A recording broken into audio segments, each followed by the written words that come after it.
हे देवर्षि, जिस प्रकार यदि कोई व्यक्ति उधार लिए हुए धन को यदि अपनी संपत्ति मानेगा तो बहुत शीघ्र कंगाल हो जाएगा।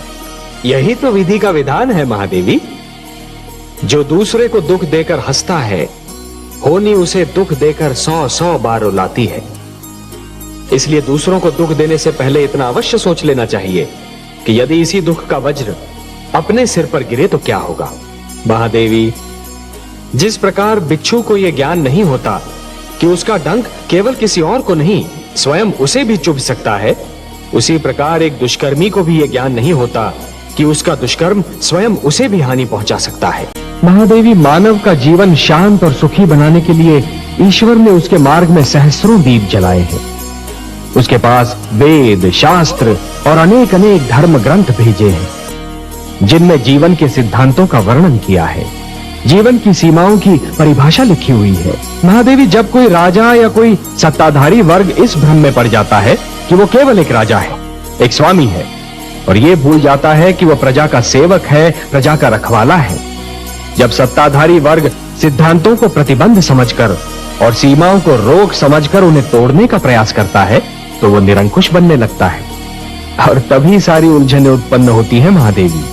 महादेवी, मैं मानव जीवन की उस विडंबना के विषय में विचार कर रहा था कि मानव कभी कभी बनना कुछ चाहता है और परिस्थितियां उसे कुछ और ही बना देती हैं। जब पीड़ित और आतंकित वर्ग की पीठ पीछे हटते हटते दीवार से लग जाती है महादेवी, जब उनके लिए और पीछे हटना संभव ही नहीं होता, तो फिर वो अपने प्राणों की रक्षा करने के लिए आगे बढ़ जाते हैं।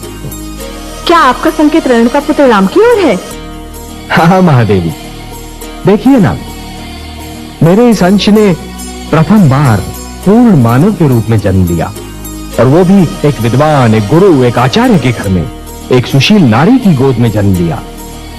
उसके रूप में मानव समाज को एक विद्वान, एक गुरु और एक आचार्य भी मिल सकता था, परंतु परिस्थितियां उसे योद्धा बनने पर विवश कर रही हैं। महादेवी, उसके हाथ से पुस्तक छीनकर उसमें शस्त्र थमा रही हैं। जो दोनों हाथों से ज्ञान लुटा सकता था महादेवी, उसके दोनों हाथों में धनुष और बाण पकड़ा दिए परिस्थितियों ने। सत्ताधारी वर्ग की निरंकुशता दमन को जन्म देती है।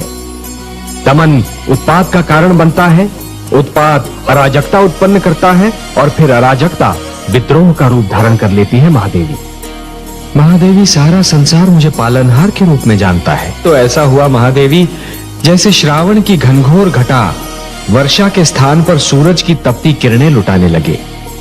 ये तो परस्पर विरोधी बात हुई ना महादेवी। ये मैं बार बार यही कहता हूं कि कभी किसी को किसी का बुरा नहीं सोचना चाहिए, क्योंकि जो भी व्यक्ति किसी और का बुरा सोचता है, अंत में उसका भी बुरा हो ही जाता है। जो भी व्यक्ति ये समझते हैं कि ये तंत्र मंत्र, ये सर्वनाश और अंधकार की शक्तियां केवल किसी और को ही क्षति पहुंचा सकती हैं, तो वो उनका भ्रम है।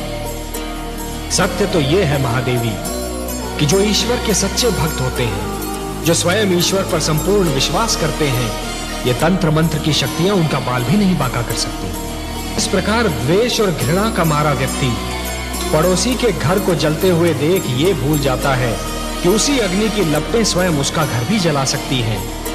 उसी प्रकार जो व्यक्ति तंत्र मंत्र में विश्वास करता है, वो ये भूल जाता है कि यही तंत्र मंत्र की शक्तियां स्वयं उसका भी सर्वनाश कर सकती हैं। हाँ देवी, कि जिस प्रकार जब एक पुरुष भटक जाता है तो केवल एक ही व्यक्ति भटकता है, परंतु जब एक नारी के पैर डगमगाने लगते हैं तो समस्त परिवार डगमगा जाता है। उसी प्रकार जब एक शिष्य भटकता है तो केवल एक ही छात्र भटक जाता है, परंतु जब एक गुरु भटक जाता है महादेवी, तो समस्त छात्र समाज भटक जाता है। हे महादेवी, जिस प्रकार एक दीपक दूसरा दीपक जला सकता है, उसी प्रकार दूसरों के ज्ञान और अनुभवों से और दूसरों की चिंतन शक्ति से स्वयं अपना ज्ञान भी तो बढ़ाया जा सकता है। जिस प्रकार कुंदन बनने के लिए सोने को पहले अग्नि में तपना पड़ता है, उसी प्रकार किसी भी व्यक्ति को अपनी भीतर की क्षमताओं को जानने के लिए परीक्षा की अग्नि में तपना पड़ता है।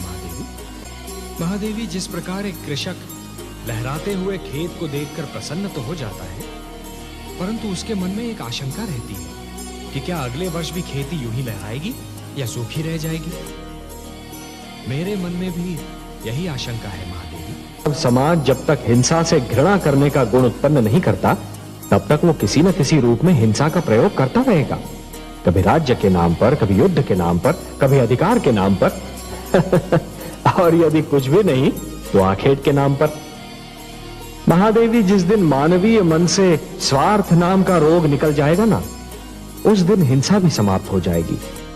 कि यदि चित्रकार के बनाए चित्र को कोई बिगाड़ दे तो क्या उसे तनिक भी चिंता नहीं होगी?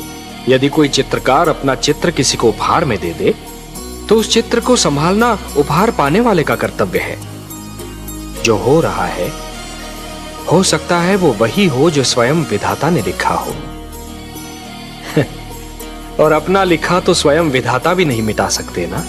हे महादेवी, हो सकता है कि ये मानव की परीक्षा हो, उसके कर्मों की परीक्षा हो। तो आप क्या चाहती थी कि हम केवल दिन बनाते और रात्रि न बनाते? फिर मानव को अंधेरे उजाले का अंतर कैसे जान पड़ता? विष न होता तो अमृत की महत्ता कैसे जानी जाती? पुष्प के साथ कांटे न होते तो पुष्प के सौंदर्य को कौन जान सकता? पतझड़ न आती तो वसंत ऋतु इतनी सुहानी कैसे लगती? हमने मानव को बनाया है देवी।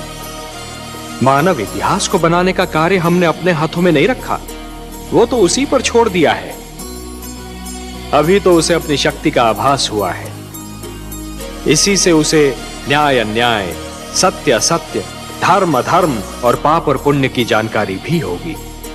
महादेवी, जिस प्रकार बिच्छू को यह ज्ञान नहीं होता कि उसका डंक केवल किसी और को नहीं स्वयं उसे भी चुभ सकता है, उसी प्रकार एक दुष्कर्मी को भी यह ज्ञान नहीं होता कि उसका दुष्कर्म स्वयं उसे भी हानि पहुंचा सकता है। महादेवी, एक ही डाली पर खिले दो पुष्पों में से एक को स्थान मिलता है देवता के चरणों में तो दूसरे को अर्थी पर। एक ही मेघ की गोद से निकली दो बूंदें, एक मोती बन जाती है तो दूसरी अंगारे पर गिरकर भस्म हो जाती है। यह सब फल होता है इस सत्य का कि किसे कैसी संगत मिलती है। सत्य कहा आपने महादेवी, सत्य कहा। और इसीलिए माता पिता को सबसे अधिक ध्यान बाल्यावस्था में संतान के चरित्र निर्माण पर ही देना चाहिए। जिस प्रकार जब जल माटी को गीला कर देता है तो माटी में से सुंदर अंकुर फूटते हैं, उसी प्रकार जब भक्ति मन को उदार बना देती है तो मन में सुंदर विचारों का जन्म होता है। महादेवी, जिसके मन में खोट नहीं होती वो स्वयं को भी सच्चा समझता है और दूसरों को भी, और जिसे अपनी भूल का विस्मरण होता है उसे उसका दंड अवश्य मिलता है। इतिहास रचा ही इसलिए जाता है महादेवी कि आने वाली पीढ़ियां ये देख सकें कि उनके पहले की पीढ़ियों ने क्या भूल की और वो उस भूल को ना दोहराए। यदि दोहराती हैं तो दंड पाती हैं, दुख झेलती हैं। जानता हूं महादेवी, क्षति पहुंचाने वाले को दंड देना तो बहुत सरल है, पर उसे क्षमा करना बहुत कठिन। और जो क्षति पहुंचाने वाले को क्षमा कर सकता है वो तो पूजनीय है। कमल नयन, उत्सव वो है जो आत्मा को शांति दे, जो सारे नगर का जीवन अस्त व्यस्त कर दे, जिसमें मदिरा पीकर सब अपनी सुध बुध खो बैठे। वो उत्सव नहीं, कोरा हुड़दंग है।